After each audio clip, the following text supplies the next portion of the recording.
Anda masih bersama kami, pemirsa. Masih ditemukannya 11.000 keluarga penerima manfaat di Kalimantan Barat belum mendapat bantuan saat Menteri Sosial Tri Risma hari ini melakukan pemadanan data Bansos, Program Keluarga Harapan dan Program Sembako BPNT. Risma mengaku belum mengetahui kendala yang dihadapi sehingga bantuan tersebut belum tersalurkan. Awalnya agenda Menteri Sosial RI Tri Risma hari ini ke Kalimantan Barat hanya sebatas meninjau sejumlah kabupaten yang terendam banjir. Namun saat melihat ada sekitar kurang lebih 11.000 keluarga penerima manfaat atau KPM di Kalimantan Barat belum mendapatkan bantuan, Risma langsung melakukan pemadanan data Bansos, Program Keluarga Harapan atau PKH, dan Program Sembako atau BPNT Kamis pagi. Risma melihat dari sejumlah daerah Kalimantan Barat paling tinggi penerima bantuan dan belum mendapatkan haknya, sehingga hal ini harus diselesaikan. Risma juga belum memastikan kendala yang dihadapi. Risma akan melakukan komunikasi lebih lanjut dengan Menteri BUMN, sehingga hal ini tidak terulang kembali.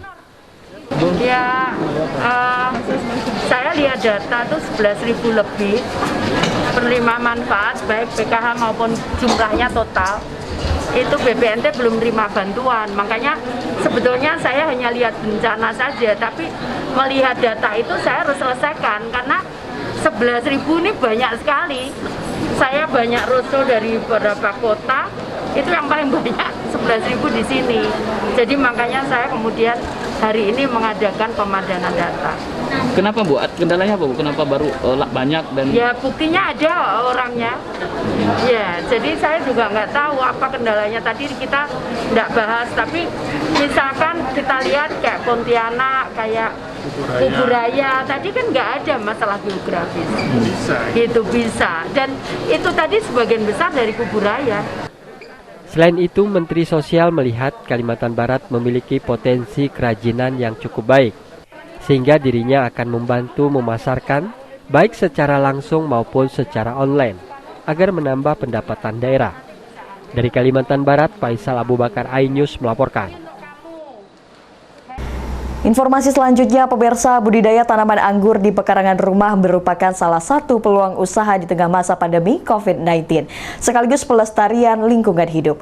Hal tersebut dikembangkan oleh seorang ASN lingkungan pemerintah Provinsi Kalimantan Barat yang berhasil mengembangkan tanaman anggur di Kota Pontianak. Berikut informasinya.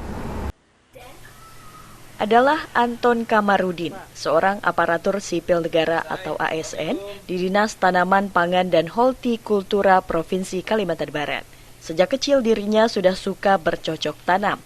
Sebelum memulai aktivitasnya, Anton selalu menyempatkan diri untuk memeriksa bibit-bibit anggur yang telah disemai di pekarangan rumahnya. Selanjutnya, bibit anggur yang telah besar dibedakan berdasarkan jenis anggur dan diberi label. Sebagai kota khatulistiwa, Kota Pontianak tentu sulit untuk mengembangkan tanaman anggur. Karena sinar matahari yang melimpah, tanaman anggur diketahui cocok tumbuh di wilayah yang punya 4 musim.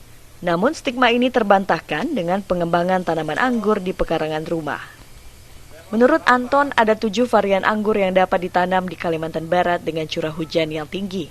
Antara lain anggur jenis Ninel, Transfiguration, Harold, Dasunya, Beauty Kratsoka, Senator, dan Jupiter, di mana pemupukan dilakukan dengan paduan pupuk organik dan anorganik seminggu sekali. Di tengah pandemi COVID-19, budidaya anggur ternyata cukup menjanjikan.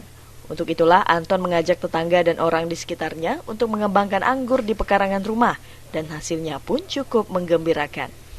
Sebagai ASN, tentu pengembangan anggur ini tidak bertentangan dengan kegiatan kita sehari-hari, dan ini malah mendukung program dari pemerintah Provinsi Kalbar, dalam hal ini Dinas Tanaman Pangan dan Hortikultura serta Kementerian Pertanian RI. Anggur ini juga memberi solusi bagi kawan-kawan yang notabene pengangguran untuk keluar dari kesulitan ekonomi di masa pandemi. Mereka bisa ada aktivitas di rumah, mereka bisa buat bibit untuk penghasilan, buat tanaman buah dalam pot. Kemudian mereka juga bisa menjual buahnya sebagai buah segar. Sangat terbantu sekali. Apalagi di masa pandemi seperti ini kan.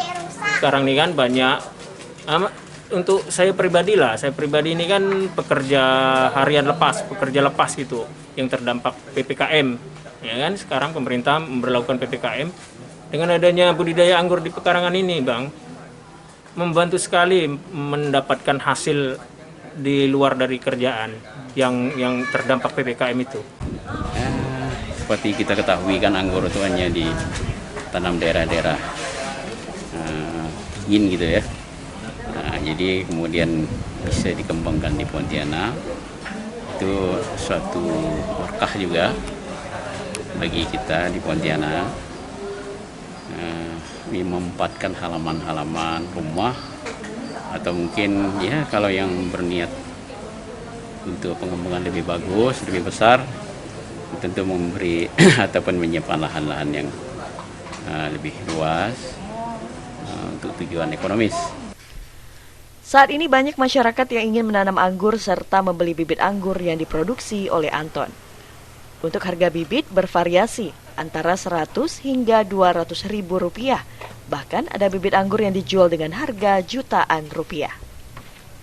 Panen anggur yang ditanam di pekarangan rumah ini dilakukan setiap 3 bulan sekali. Anggur yang tumbuh besar dililitkan ke panel-panel yang telah dibuat dengan pemangkasan daun yang telah kuning secara rutin. Bersama komunitas pengangguran Kota Pontianak, Anton berhasil mengembangkan bibit anggur untuk ditanam di pekarangan rumah. Bibit ini sendiri telah dipasarkan hingga keluar Kalimantan Barat. Dari Pontianak, Kalimantan Barat, Barlian Pasore, iNews melaporkan. Menangkap ikan dengan tidak merusak lingkungan di Ketapang. Akan hadir sesaat lagi, tetaplah bersama kami di iNews Kalimantan Barat.